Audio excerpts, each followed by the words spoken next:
세계 1위라는 말 그동안 진심으로 받아들이고 계셨다면 잠깐만요. 이 회사 이름 BYD입니다. 중국 BYD. 작년 영업이익률 2.7%.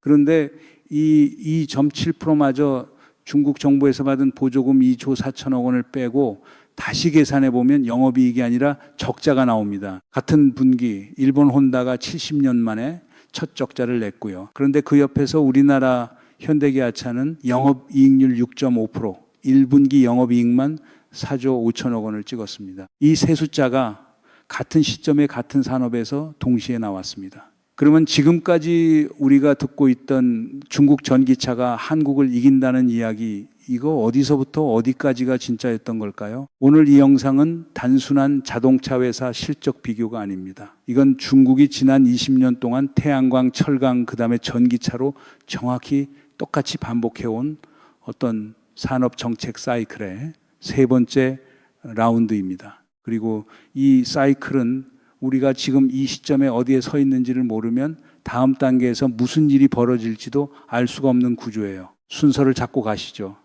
1층 중국 전기차의 표면입니다. 실제로 무엇이 무너지고 있는가? 2층 그 붕괴의 메커니즘, 보조금, 과잉 생산, 덤핑, 구조조정 사이클이 정확히 어디까지 와 있는가? 3층 한국이 정확히 어디에 서 있는가?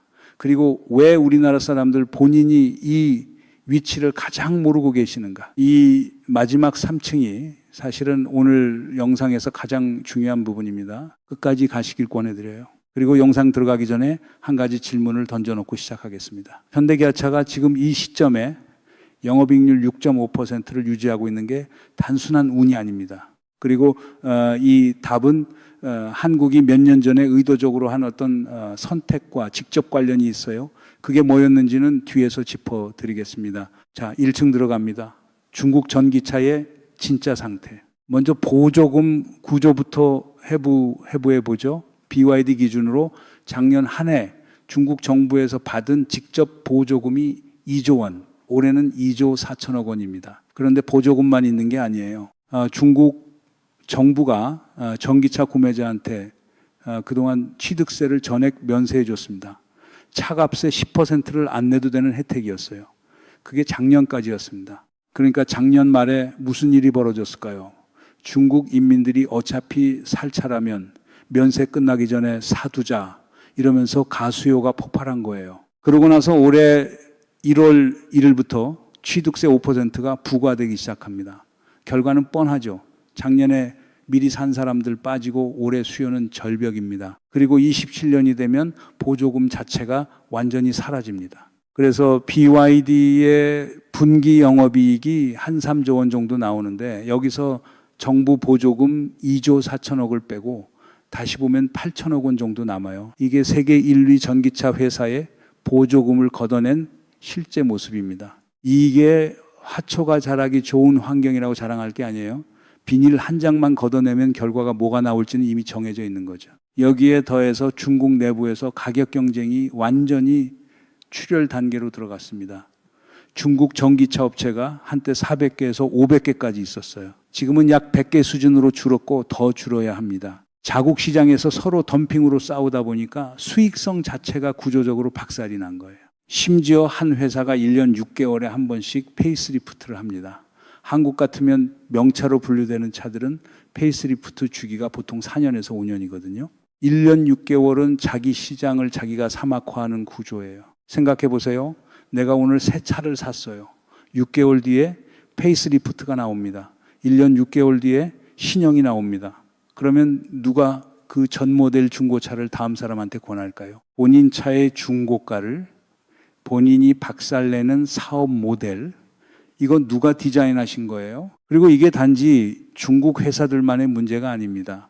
같은 시점에 중국에 올인했던 글로벌 자동차 회사들이 동시에 무너지고 있어요. 일본 혼다 70년 만에 첫 적자입니다. 전기차 사업도 축소한다고 발표했어요. 독일 폭스바겐 인력 구조 조정에 들어가고 본토 공장 폐쇄까지 거론되는 중입니다. 미국 GM도 중국 시장에서 후퇴하고 있어요. 이 회사들의 공통점이 뭐냐? 다 중국 시장에 올인했던 회사들입니다. 여러분 한번 보세요. 이게 같은 시점에 같은 패턴으로 같은 종류의 회사들에서 동시에 일어났다는 게 우연일 수 있겠습니까? 이게 어떻게 된 일이냐?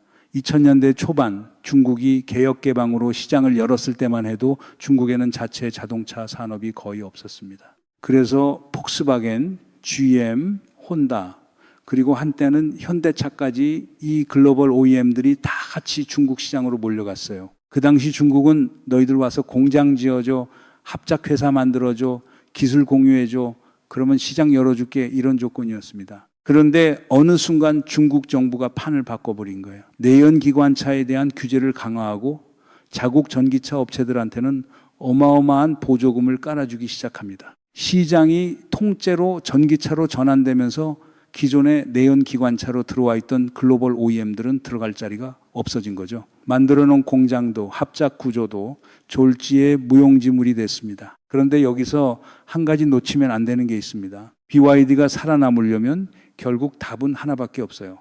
해외 수출입니다. 자국 시장은 이미 성숙 단계로 들어가서 과거 같은 고속 성장이 안 나옵니다. 그러면 어디로 가야 할까요? 미국 막혔습니다.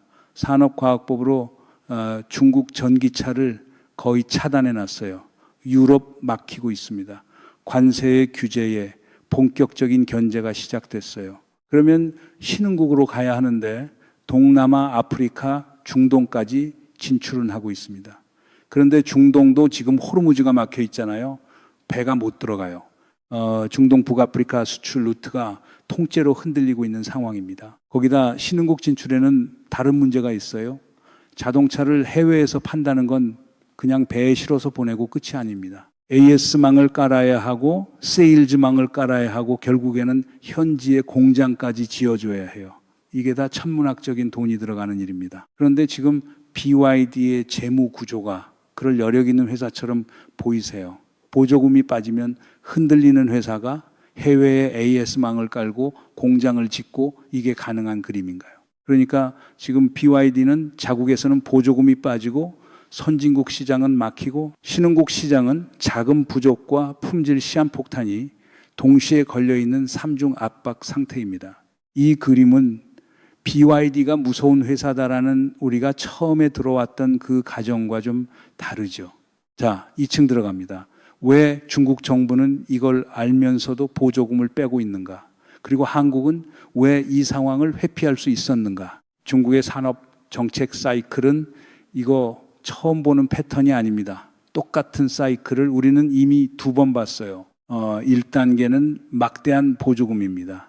토지 무상 제공, 인건비 보조, 세금 감면, 그리고 직접 현금 보조까지 이걸로 캐파, 즉 생산 능력을 의도적으로 과잉으로 만들어 놓습니다. 2단계는 그 과잉 생산물을 자국 시장과 해외 시장에 동시에 덤핑으로 쏟아부어서 세계 시장을 장악합니다. 그리고 3단계 어느 정도 장악됐다고 판단하면 보조금을 회수합니다.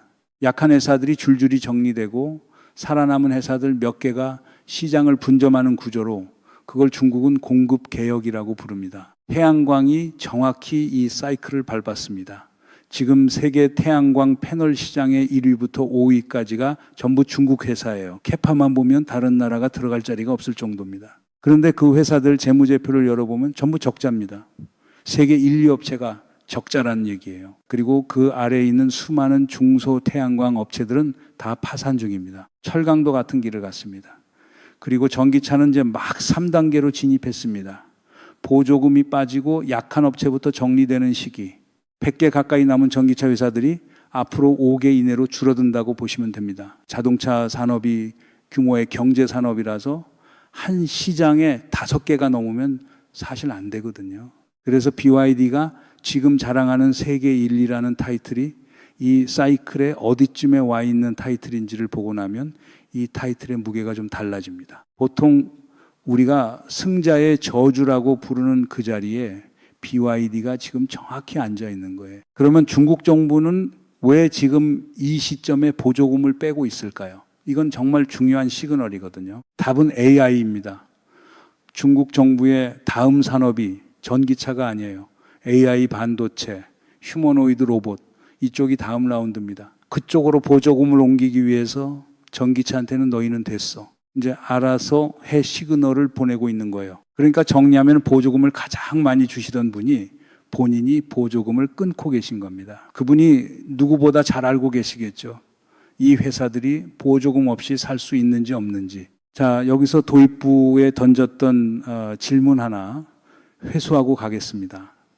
현대기아차가 왜 지금 이 시점에 영업이익률 6.5%를 유지하고 있는가? 답은 한국이 몇 년 전에 한 어떤 결정 때문입니다. 현대기아차가 중국 시장에서 의도적으로 비즈니스 규모를 대폭 축소했어요.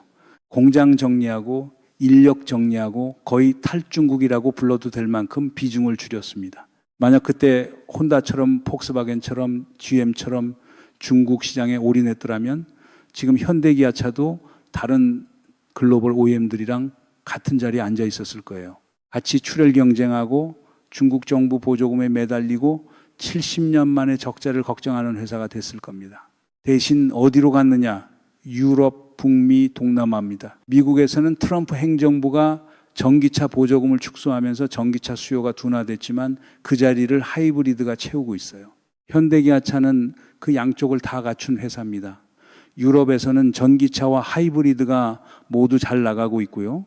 그런데 이 전략적 판단이 얼마나 결정적이었는지 우리나라 주류 경제 매체가 이렇게 한 번이라도 정리해서 다룬 적 보신 적이 있으세요? 거의 없습니다. 왜 그런지는 뒤에서 다시 짚어드리겠습니다. 그러면 일본은 왜 같은 회피를 못했을까요? 일본 사람들이 머리가 나빠서 그런 게 아닙니다. 일본이 못한 이유가 따로 있어요. 여기서 한 가지 아이러니부터 짚고 가시죠. 세계에서 가장 먼저 양산형 전기차를 만든 회사가 어디인지 아십니까? 일본의 닛산입니다. 닛산 리프 들어보신 분들 계실 거예요. 일본이 전기차를 가장 먼저 시작했어요. 그런데 완성도가 너무 떨어지는 차로 출시해버린 겁니다. 일본 시장에서 철저하게 외면을 받았고 그게 일본 사회 전체의 전기차에 대한 첫인상을 부정적으로 굳혀버렸습니다. 가장 먼저 시작한 나라가 가장 먼저 실패한 나라가 된 거예요. 첫째, 하이브리드 때문입니다. 일본은 하이브리드라는 황금알을 낳는 거위를 너무 오래 가지고 있었어요. 토요타, 혼다, 닛산 이 회사들이 하이브리드로 어마어마한 돈을 벌었거든요. 이 거위를 죽이면 당장 매출이 빠집니다. 안 죽이면 전동화 시기를 놓칩니다. 그 자리에 일본 자동차 산업이 앉아 있었던 거예요. 둘째, 정치 사회적 이유입니다. 내연 기관차 산업이라는 게 하청 부품업체가 2만 개, 3만 개씩 붙어 있는 거대 공급망 산업이거든요. 이걸 전기차로 전환하면 그 하청 업체들이 거의 다 문을 닫아야 합니다. 일본 정치권에서 이 결정을 내릴 수가 없었던 거예요. 자국 공급망 붕괴에 대한 정치적 부담이 너무 컸습니다. 셋째, 문화적 보수성도 있죠. 아직도 인감도장 쓰시는 분들이 충전 케이블 꽂아놓고 지진 오면 어떡하나 거기서부터 걱정하셨던 거고요. 이 세 가지가 겹쳐서 일본은 전동화 타이밍을 놓쳤습니다. 그리고 지금 그 대가를 70년 만에 적자라는 형태로 받고 있는 중이에요. 자, 문제는 여기서부터입니다. 진짜 그림은 지금부터 나옵니다. 그러면 지금 이 시점 한국 전기차 산업은 정확히 어디에 서 있을까요? 그리고 왜 우리나라 사람들 본인이 이 위치를 가장 모르고 계실까요? 3층 들어갑니다. 먼저 한 가지 사실부터 알려드리겠습니다. 자동차 업계에는 월드카 오브 더 이어라는 상이 있어요. 자동차 업계의 오스카상이라고 보시면 됩니다. 이 상의 권위가 다른 자동차 상이랑 좀 다른 이유가 있는데요. 전 세계 100여 개국의 자동차 전문 기자단이 후보 차량을 짧게 시승하고 평가하는 게 아닙니다. 장기간 직접 운행하고 실제 테스트를 다 거친 다음에 비밀 투표로 결정해요. 그리고 내연기관차, 전기차 다 포함됩니다. 벤츠, BMW, 포르쉐, 페라리 다 같은 풀에 들어가요. 이 상을 현대기아차가 2022년부터 2025년까지 4년 연속 받았습니다. 22년 아이오닉 5, 23년 아이오닉 6, 24년 EV9, 25년 아이오닉 9, 4년 연속이에요. 같은 기간 테슬라는 한 번도 못 받았습니다. 여러분 중에서 이 사실을 알고 계셨던 분 솔직하게 손 한번 들어보시면 많지 않으실 거예요. 우리나라 지상파 메인 뉴스에서 메이저 일간지 일면에서 이걸 4년 연속으로 헤드라인 다룬 적이 거의 없습니다. 왜 안 다뤘을까요? 이게 단순한 누락의 문제가 아닙니다. 그리고 더 충격적인 데이터가 하나 있어요. 이게 오늘 영상에서 여러분이 가장 기억하셔야 할 부분입니다. 한국 배터리 회사들이 만드는 NCM 배터리, 우리가 보통 삼원계라고 부르는 그 배터리, 니켈, 코발트, 망간을 쓰는 배터리예요. 이 배터리를 단 한국 차들이 3년이 지난 다음에 배터리 수명이 얼마나 남아있느냐. 98에서 99%입니다. 3년 지났는데 거의 안 줄었어요. 심지어 60만 킬로미터를 탄 아이오닉 5의 배터리 수명이 95%로 측정돼서 한국 언론에 보도된 적이 있습니다. 60만 킬로미터입니다. 95% 남았어요. 반면에 중국이 쓰는 LFP 배터리, 리튬, 인산, 철, 원재료가 싸서 가격은 낮은 대신 에너지 밀도도 낮고 수명도 짧습니다. 중국산 LFP 배터리를 단 차량들이 한국 중고차 사이트에 지금 이 순간에도 매물로 올라와 있어요. 그 차들의 배터리 수명을 보면 3년 지난 차들이 90% 이하로 떨어져 있습니다. 5만, 6만 킬로미터밖에 안 탄 차들이 이미 90% 밑으로 가 있어요. 배터리는 90%가 깨지면 그다음부터 가속도가 붙어서 빨리 떨어지거든요. 휴대폰 배터리 써보신 분들 다 아실 거예요. 처음에는 천천히 줄다가 어느 순간 확 떨어지죠. 자동차 배터리도 똑같아요. 그리고 전기차에서 배터리가 차지하는 원가가 차 한 대 가격의 40%입니다. 배터리가 죽으면 사실상 차가 죽는 거예요. 그리고 자동차 회사들이 보증해주는 배터리 보증 기간이 보통 10년 또는 10만 킬로미터입니다. 그 범위를 벗어나면 본인 돈으로 교체해야 해요. 차값의 40%를 다시 내야 한다는 얘기입니다. 자동차 리콜 한 번이라도 받아보신 분들은 아실 거예요. 그 큰 회사들도 웬만하면 안 해주려고 합니다. 그런데 배터리는 그것보다 훨씬 더 비싼 부품이에요. 어떻게 나오겠습니까? 그러면 정리해 봅시다. 60만 킬로미터를 탄 한국 차의 배터리 수명이 95%, 5만 킬로미터를 탄 중국 LFP 차의 배터리 수명이 90% 미만. 이 데이터가 한국 중고차 사이트에 지금 이 순간 공개되어 있습니다. 누구나 들어가서 직접 확인할 수 있어요. 그런데 왜 이걸 우리나라 메인 뉴스에서는 한 번도 일면으로 다룬 적이 없는 걸까요? BYD가 지금 LFP 배터리를 단 차들을 신흥국에 잔뜩 깔아놓고 시장을 점령했다고 좋아하고 있는 게 사실은 3년 뒤에 본격적으로 터질 자충수입니다. 신흥국 소비자들이 싼 게 비지떡이었구나를 깨닫는 그 시점에 BYD의 해외 시장 전략은 위에서 본 작은 부족 문제랑 겹쳐서 한꺼번에 무너질 수 있는 구조예요. 그러면 우리나라 일부 매체가 지난 몇 년 동안 왜 그렇게 한국 배터리는 끝났다, 중국에 완전히 밀렸다, 다시 회생할 기회 없을 것이다, 이런 톤으로 보도를 해왔을까요? 이 보도가 누구한테 이득이 되는지를 한번 따라가 봅시다. 첫째, 외국 자본이 한국 배터리 회사, 한국 완성차 회사 주식을 저평가된 가격에 매수할 수 있게 됩니다. 둘째, 한국 정부의 산업정책 우선순위가 흔들립니다. 배터리가 안 되는 산업으로 인식되면 다른 산업으로 자원이 분산돼요. 셋째, 한국은 어차피 안 된다는 자기 비하 프레임이 정치적으로 누구를 이롭게 하는지를 보시면 됩니다. 같은 매체들이 같은 시점에 같은 톤으로 한국 배터리 위기설을 동시에 띄우는 패턴. 그런데 그 매체들이 4년 연속 세계 1등 수상은 거의 다루지 않는 패턴. 이 두 패턴이 같은 매체에서 나란히 보입니다. 한 번쯤 왜 그런지 물어보셔야 합니다. 여러분이 그동안 한국 배터리는 끝났다는 뉴스가 좀 이상한데 하고 느끼셨던 그 감각이 정확했던 겁니다.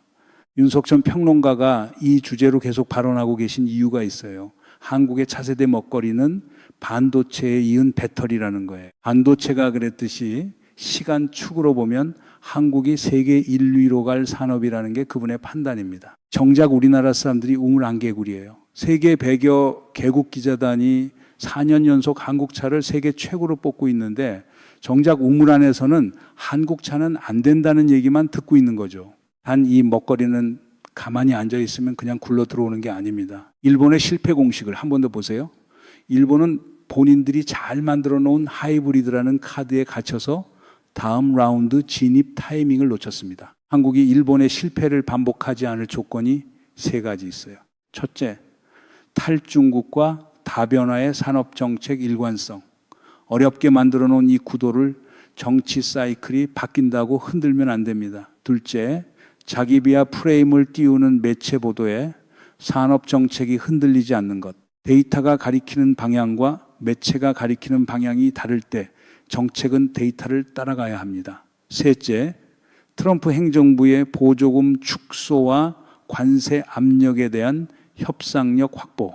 지금 정부가 미국, 중국, 일본 사이에서 다층 협상을 길게 끌고 가는 이유 중 하나가 바로 이 배터리 전기차 산업의 시간을 확보하기 위한 것이기도 합니다. 협상이 길어진다고 답답해 하실 수도 있지만 짧게 끝내면 카드 한 장이 통째로 사라지는 구조예요. 그러면 이 4년 연속 세계 1등 산업을 우리가 우리 손으로 키워낼 것인가? 아니면 일본처럼 우리 스스로 만들어 놓은 카드를 우리가 못 알아봐서 외부에 넘겨버릴 것인가? 이 질문은 정부가 답할 게 아닙니다. 시청자 여러분이 어떤 정보를 보시고 어떤 매체를 신뢰하실지를 결정하시는 그 순간 이미 답이 시작되고 있는 거예요. 오늘 영상이 도움이 되셨다면 구독과 좋아요 부탁드리겠습니다. 다음 영상에서 한국 배터리 회사들이 지금 어떤 위치에 있는지 회사별로 더 깊게 들어가 보도록 하겠습니다. 감사합니다.